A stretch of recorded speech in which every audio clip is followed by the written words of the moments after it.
Have you ever been traveling abroad, maybe to London or New York, and you needed to ask a simple question, but you completely froze? Oh, absolutely. That feeling of having all the words inside your head, but they just won't come out of your mouth. Exactly. It's like a traffic jam in your brain. You studied English for years, you know the grammar rules, but when the waiter asks, "Are you ready to order?" you just panic. That panic is real, and it happens to so many learners, especially when planning a trip or actually being on holiday. That's why we're here today. We want to help you push past that feeling. Hi, everyone. I'm Mia. And I'm Leo. Welcome to the English Blend. We talk about real English conversations and how to make learning easier. Today we're discussing travel plans, but we're focusing on the language part of travel, specifically how to feel confident speaking when you are abroad. We're going to look at the difference between being fluent and being accurate. And we will give you some simple, practical steps to speak without fearing mistakes. So grab your coffee and let's get started. Perfect. Now, let's start with a definition that trips up a lot of people, the idea of fluency. What does it actually mean? Many students think fluency means speaking perfectly, like a native speaker, without any mistakes at all. They think fluency means having 100% accuracy in grammar, pronunciation, and vocabulary. But that is not correct. That's actually accuracy. Accuracy is about correctness. It's about using the right tense, the correct prepositions, and pronouncing words just right. Fluency, on the other hand, is about communication. It's about speed and flow. It means you can keep the conversation moving. You can express your ideas even if you make a few small errors along the way. Think about a river. If the river flows smoothly, that's fluency. If it stops every time to check the GPS coordinates, that's not flow. That's a great image, Leo. So, in the context of travel plans, maybe you are at the airport. You need to tell the check-in agent that your bag is too heavy. If you say, "My bag is too many weight," the grammar is wrong. Weight is uncountable, so you should say, "too much weight." That is an accuracy mistake. It's a grammar mistake. But does the check-in agent understand your message? Yes, they immediately know your bag is heavy and they need to do something about it. That means you achieved fluency.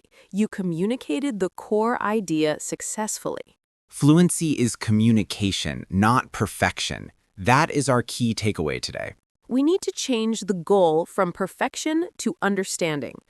Because if you wait for perfection, you might never speak at all. Right, and travel often requires fast thinking and quick responses. You can't ask the bus driver to wait 2 minutes while you check the past perfect continuous tense in your grammar book. No, you definitely cannot. You need to ask, does this bus go to the city center? Quickly. Even if you say, "This bus goes city center," which is missing the does and the to, most people will understand you immediately in that context. That is the power of fluency, using context and keeping the flow going. Now, let's talk about the biggest blocker for fluency, especially when people are trying to make their travel plans or booking arrangements. And that blocker is the fear of making a mistake, often driven by focusing too much on grammar. Many A2 or B1 level learners have studied English very intensely. They know the rules. They know that she go is wrong, and it must be she goes. But when they are speaking quickly, they are trying to apply every single rule in real time. It's like typing an email and checking the spelling of every single word before you type the next one. It slows you down to a crawl. If you stop to check the grammar every time, you break the flow of the conversation. The person you are talking to, maybe a hotel receptionist or a cafe worker, has to wait for you. That waiting creates pressure, and that pressure makes you even more likely to make a mistake. It's a difficult cycle. We call this grammar blocking fluency. It's a physical feeling too. Your mouth freezes up and you literally cannot produce the sound. We are trained to value accuracy from school tests, Tests always mark grammar errors as serious mistakes. But real life is not a test. Real life is about communicating efficiently. Think about planning a trip itinerary. You and your friend are talking about what you want to do next week in Rome. You might say, we will going to see the Colosseum on Tuesday. Technically, the grammar should be we are going to see or we will see.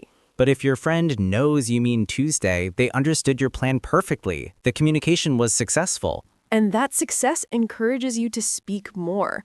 This is how you build confidence for when you actually travel. Speaking of travel, I have a quick story that illustrates this perfectly. It's a short story about cultural communication, not just language.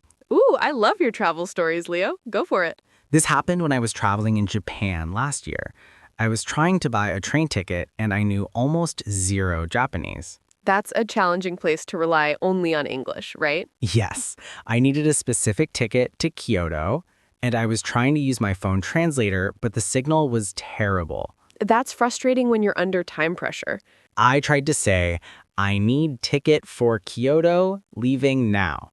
I said it slowly, pointing at the map. You used very simple, almost transactional English. Exactly. The woman at the counter spoke some English, but she was struggling to understand my pronunciation of Kyoto. That's where pronunciation affects understanding, even if the words are correct. She kept repeating Kyoto, Kyoto, and shaking her head slightly. So she knew the word, but your sound wasn't quite matching what she expected. I tried saying it again, maybe 5 different ways. I felt myself starting to freeze up. I was hitting that wall of fluency. Ah, hitting a wall. That's a good phrase for us to focus on today. It means reaching a point in a task or conversation where you cannot continue because it feels too difficult. I felt like I had hit a wall. I couldn't think of another way to explain it. What did you do then? Did you just give up? No, I remembered the core goal. Get my point across. That's the second key phrase we want to teach today. To get your point across means to successfully communicate your idea or message to another person. So instead of trying to perfect the word Kyoto, I pulled out my physical notebook where I had written down the destination name in large letters. You switched to a visual cue. Smart. I pointed clearly at the characters and the English name Kyoto. And did she understand immediately? Yes, she looked at the characters, smiled, and instantly printed the ticket. Communication achieved. That's a perfect example. You failed the accuracy test, pronunciation of the word, but you won the fluency test. You successfully communicated the need and got the ticket. The immediate result was the ticket, which was the most important thing for my travel plans. The slight embarrassment was not the end of the world. Our third key phrase, not the end of the world. This phrase is perfect for learners. It means that even if something bad happens, like a mistake or an inconvenience, it is not a terrible disaster or catastrophe. If you make a mistake ordering coffee in a Roman cafe, it's not the end of the world. They will probably figure out you wanted a cappuccino. If you use the wrong tense when you describe your weekend trip to a coworker, it's not the end of the world. They understood that you had a trip. These 3 phrases, hitting a wall, getting your point across, and not the end of the world, are essential mindset tools for travel English. Use them to relieve the pressure. Now, let's move on to the really practical steps. How do we train our brains to prioritize fluency over accuracy when discussing or executing travel plans? We have 3 excellent steps, but let's look at 5, just to be thorough and helpful. These are steps you can start today. Practical tip 1. Massive listening. This is so important. When you are preparing for a trip or just preparing to speak more, you need to listen constantly. We mean massive listening. Listen to podcasts, YouTube videos, movies, and music. Don't worry about understanding every single word. That's the key. You are training your ears and your brain to recognize the rhythm and speed of natural English. Native speakers often speak quickly, blending words together, right? Like gonna instead of going to. If you only read the perfect written script, the spoken reality when you travel will shock you. Massive listening helps reduce that shock. It prepares you for the real speed of travel conversations, like checking into a hotel or navigating an airport announcement. Practical tip 2, learn in chunks, not single words. This links directly to travel plans. Travel situations are often routine: booking a flight, ordering food, asking for directions.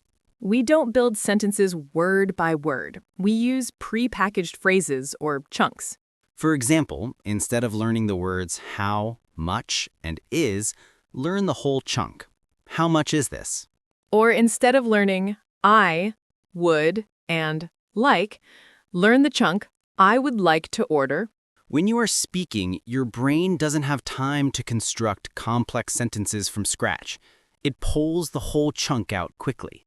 This is especially useful for typical conversational situations you face during travel planning, like confirming dates or talking about budget.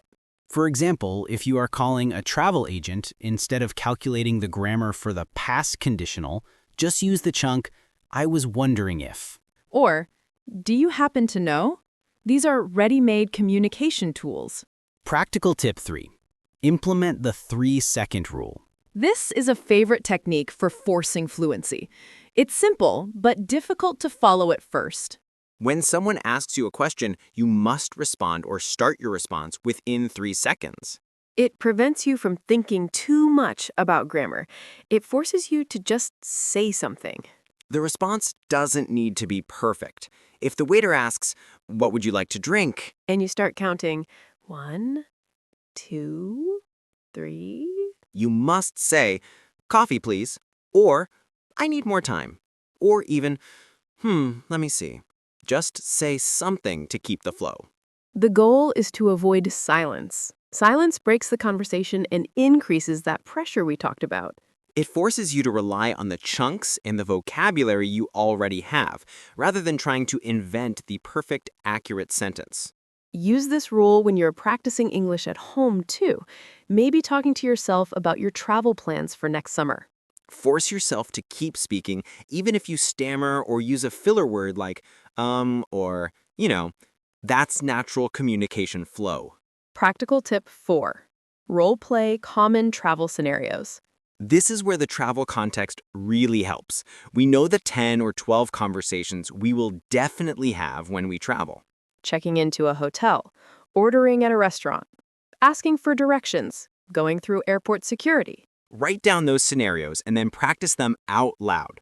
Not in your head, but out loud.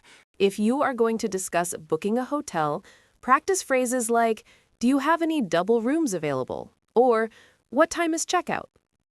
If you practice these specific chunks out loud 10 times, your mouth will remember them when you are actually traveling.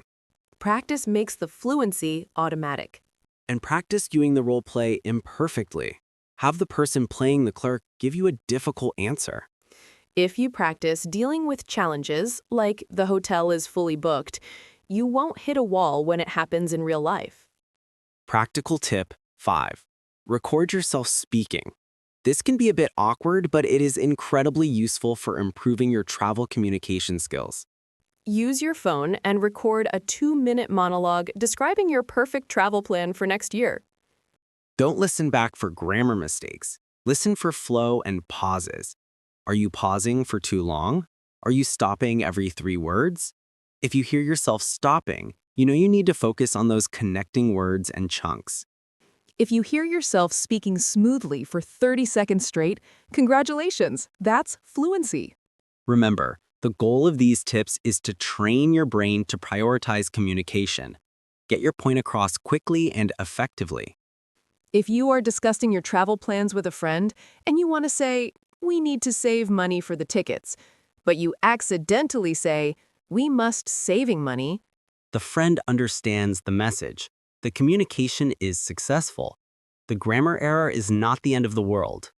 Leo, that was a lot of great information, but I think we need to review and repeat these key concepts one more time for our learners. Great idea, Mia. Repetition solidifies the concepts. Let's briefly recap the difference between the 2 terms we discussed. We talked about fluency and accuracy.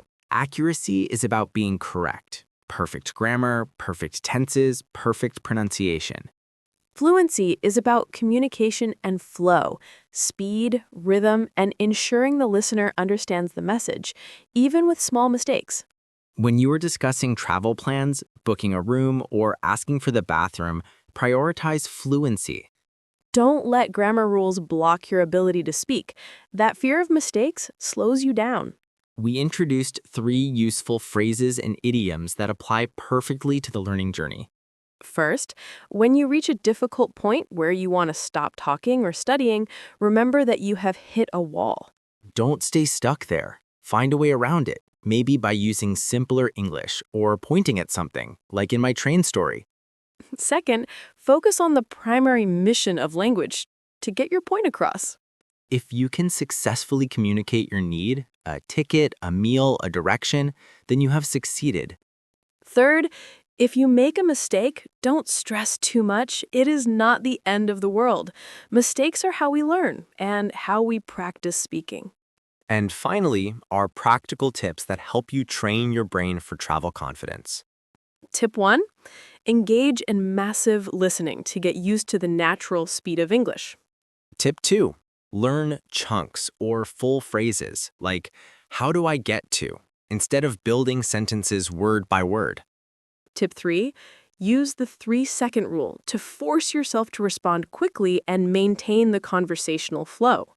Tip 4, role play common travel scenarios, like checking in or ordering food out loud. Tip 5, record yourself speaking and focus on improving your flow, not just correcting errors. These are small, manageable steps. Practice speaking every day, even for just 5 minutes, maybe describing the next place you want to travel to. Start small, speak often, and prioritize getting your point across over being perfectly accurate. You will find that your travel conversations become much smoother and more enjoyable. We hope this discussion helps you feel more prepared and less anxious about using English the next time you leave home. Remember that travel is an adventure, and so is learning a new language. Enjoy the journey. That was a great talk. Yes, see you in the next episode of The English Blend.